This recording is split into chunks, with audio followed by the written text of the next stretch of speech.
Congratulations guys, we finally did it. We finished our RPG Maker game from start to finish. And I gotta say, I definitely learned something while doing all of this, and that's tutorial videos are really hard. I really hope that everything just made sense to you guys, and I really put as much effort as I could to teach it, and I even reiterated a lot of times, which is why the videos ended up a bit longer than it should have been, but hey, you guys learned something, right? You know what?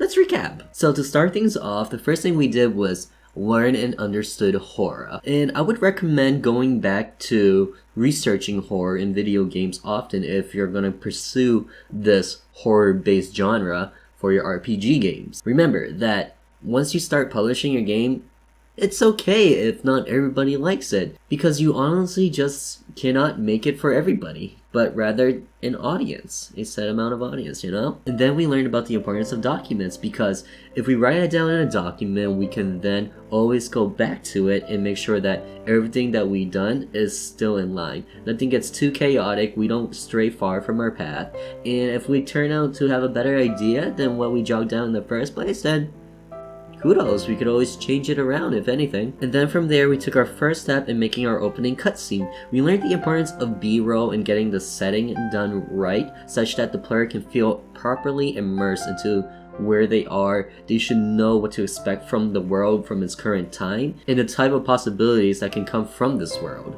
And once we got into dialogue, you learned that you gotta keep things short. People don't like to read.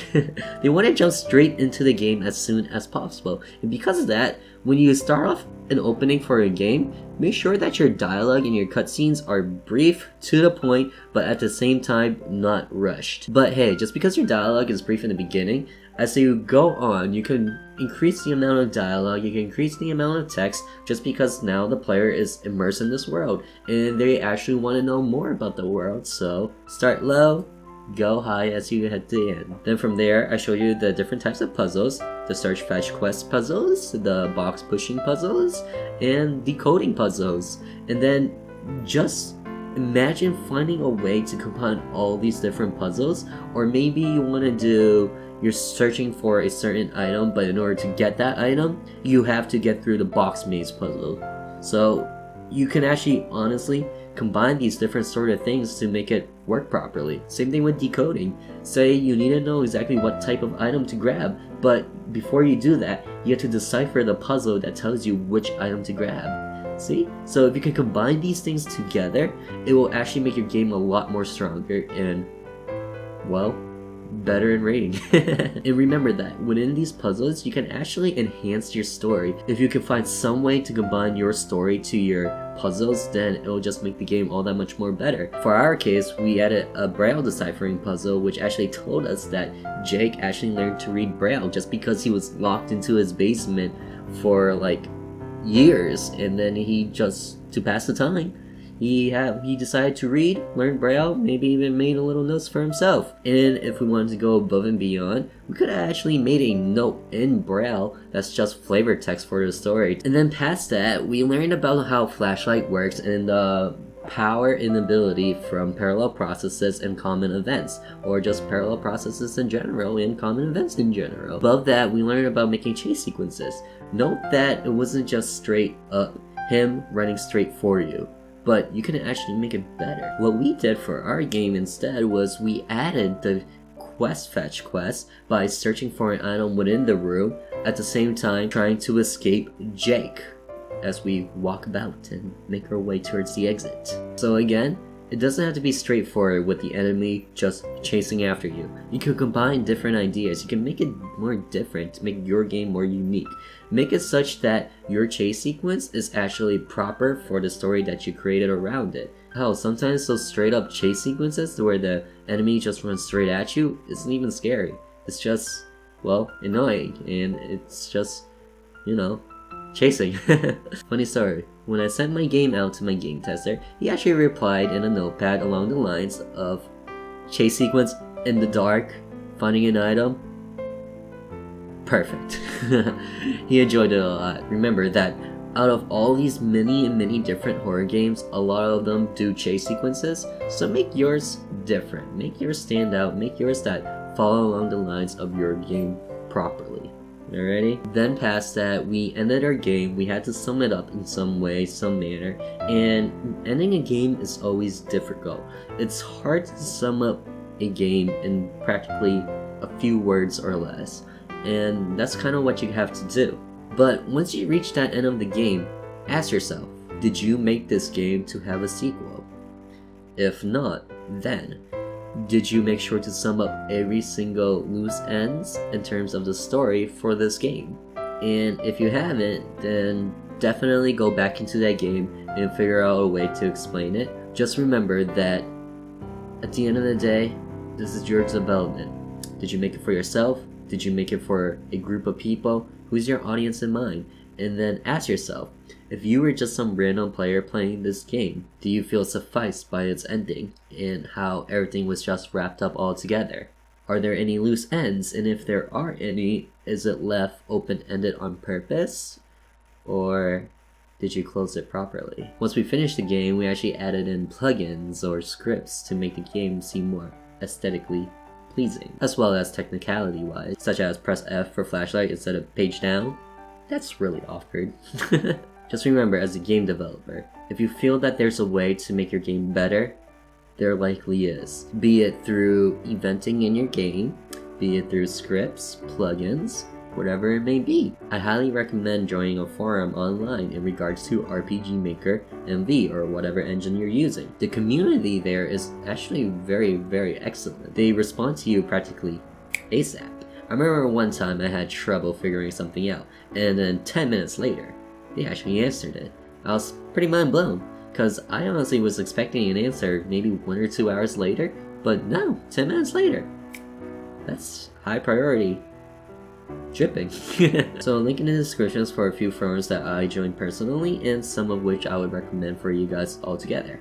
In addition, I included a few links to some YouTubers that can actually help you out progress with your game further. William the UnproPro actually continues to create music and scripts for free developers who plan to make their games while putting a price on it. I highly recommend him. Another person I highly recommend is Echo. She actually has a whole bunch, a list full of just tips and tricks around RPG Maker MV. And then for parallax mapping, something you can actually learn a bit about on your own, I would highly recommend following Lorelei. Excuse me on my pronunciation for that name. Anyways, I actually learned parallax mapping from her herself, so highly recommend it. So now that this has all been summed up, where should we head from here? Well, if you guys decide to continue using RPG Maker, be it in the horror genre or not, I would highly recommend playing other RPG Maker games as well. Be it short games or long games, just play through it, see what inspires you, think about the puzzles, think about it technically on how it works and how it operates, then try and mimic it for yourself. Also pay attention to the story that was created and how the characters were written and how they play out as well. And then when it comes to actually creating your games, boy oh boy, I see a lot of new users who are often tricked by this conundrum.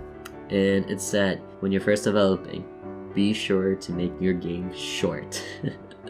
I actually fallen for this abyss as well, because when I first started creating an RPG Maker, I wanted to make a 6-hour game or like 12-hour game, and I honestly never got anywhere. Instead, I would do only an hour of that 6-hour game, and then I'll stop there. I would have hit my wall, and I would just practically drop RPG Maker for like a year or something.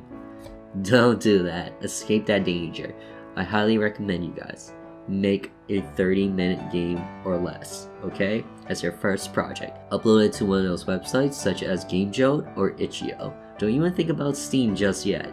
Just for now, put it on GameJolt or Itch.io and make sure your game is free. The reason for this is because you're a rookie right now. There's a lot of things that you don't know yet, and there's a lot of things that other free games are considered better than as opposed to yours. However, and remember, if you tell your audience that this is your first time making the game, and we actually see heart in your game such that you actually tried, then we'll recognize that, we'll support you. And to be honest, as a game developer just starting out, that's all you need to run on right now. Just support from your audience, from other developers, or whatever. So here's me supporting you guys right now. I want to play your games. There's a catch to it. For starters, it has to be at most 30 minutes. It can be shorter, but at most 30 minutes.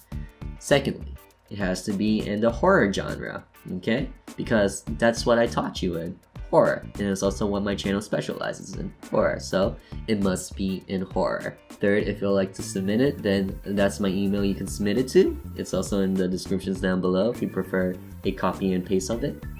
And then fourth, I'll play it in the month of December. So what that means is that you have from now all the way until the last day of November to submit me your game. Okay? That's more than half a year. It honestly shouldn't take you that long. It should probably take you like 2 to 3 months at tops if you're making a game from scratch. So with that in mind, you can honestly make me whatever you guys want. So while you guys are developing that, I'm actually going to be developing something of my own. It's actually a bit different than what I usually do. This game is more for gameplay as opposed to story driven or just creating atmosphere. It's a lot more different than Caster's Trap, my previously created game. It should be expected by late December. I can't really say too much about it just yet, just because I'm still going through the productions of it and there's a lot more to do. What I can say about this game is that you are stuck in your house with a serial killer. You have, say, from 12 a.m. to 6 a.m. to survive the night with the serial killer and ensure that, well, he doesn't kill you.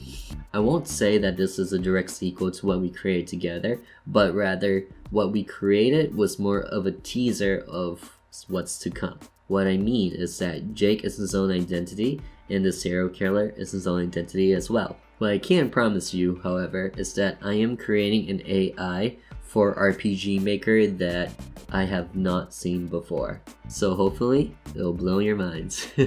Other than that, if you guys want to get into pixel art or music development, I'm actually going through a series of it myself, but on my blog. Right now, I got the artwork going on, but I haven't touched upon music theory just yet. So, if you guys want to check it out, just go on to iamtheodie.blogspot.com and then look for the tag on Learning Arts, where you will see pixel arts and music. I gotta say, this tutorial series has been absolutely insane. I never thought that I would make a tutorial video, and boy oh boy it was hard, but I enjoyed it. I hope you guys learned a lot. And this series, along with the game I'm creating right now, would not have been possible without all of you guys for subscribing. So, shout out to all of those who subscribed. Thank you very much. This is my 400 subscriber special, although technically it was my 100 subscriber special that got delayed into 400. But hey, let's not think about the numbers, okay? Let's just call it a subscriber special. Alright guys, thanks for watching, and I'll see you in another time. For those of you who are new to the channel, I am currently at school and on my hiatus, but you can read more about that in the descriptions below. So then guys, ciao! Hopefully I get some submissions, and I'll see y'all later.